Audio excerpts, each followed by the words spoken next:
Premier ministre en décembre 2004 par le général Lansana Conté. Une véritable consécration pour un homme qui s'est investi pendant plus de 30 ans au service de la nation. Étape clé d'une carrière riche et prometteuse, celle d'Alain Diallo, en dépit des adversités et des blocages de tout genre dont il fera l'objet, va asseoir sa notoriété, développer son aura et consolider son étoffe d'homme d'État après avoir été un technocrate éprouvé.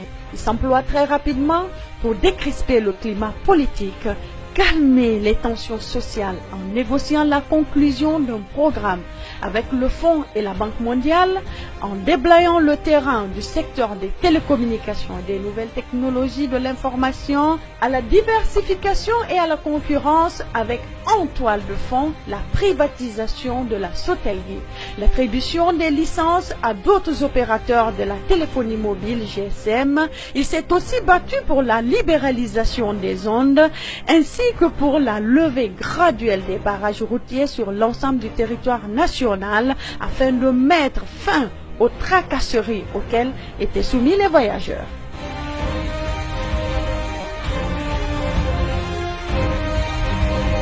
Chemin faisant, ces loups investis de la confiance du chef de l'État va côtoyer les grands de ce monde en allant porter très haut la voix de la Guinée et des Guinéens.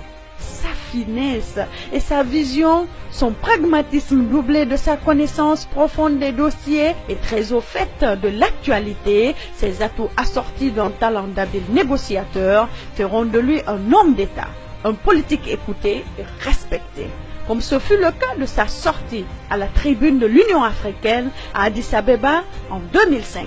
Le droit de veto, c'est la correction d'une injustice flagrante sur laquelle on est d'accord. Toute la question est de savoir si, à la prochaine Assemblée, nous serons à même d'infléchir la position du reste du monde pour que celle-ci soutienne notre position. Alors je souhaite que nous puissions examiner ça avec beaucoup de réalisme, sans passion, pour que, en sortant d'ici, que l'Afrique ait une seule position. Il est important qu'on puisse s'écouter. C'est pourquoi nous avons approuvé la tenue de cette conférence. Émissaire, porteur de messages, médiateur, conciliateur, l'homme s'est forgé une forte personnalité aux côtés des dirigeants africains à Abuja, à Addis, à Ouaga, à Johannesburg, à Dakar, en Côte d'Ivoire, en participant au sommet de l'Union africaine, de la CEDEAO, de la Monoriva, de l'OMVS. Loin du continent, le leader de l'UFDG a été accueilli et honoré par des rois et souverains, comme ici, en Arabie Saoudite, en compagnie du défunt roi Fahd et la cour royale wahhabite.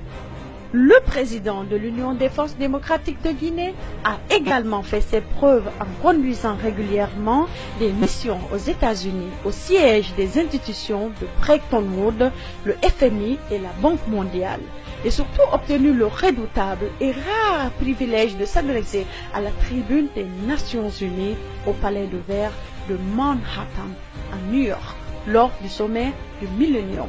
Monsieur le coprésident, il y a 5 ans, les dirigeants du monde ont adopté ici même la déclaration du millénaire, par laquelle ils se sont résolument engagés à s'attaquer aux immenses défis de la pauvreté.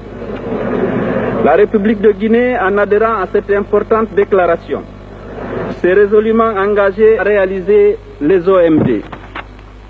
C'est dans ce cadre qu'il a élaboré en 2002, avec l'appui de ses partenaires au développement, notamment la Banque mondiale, une stratégie nationale de réduction de la pauvreté bâtie autour de l'accélération de la croissance, de l'accès équitable aux services sociaux de base et de l'amélioration de la gouvernance.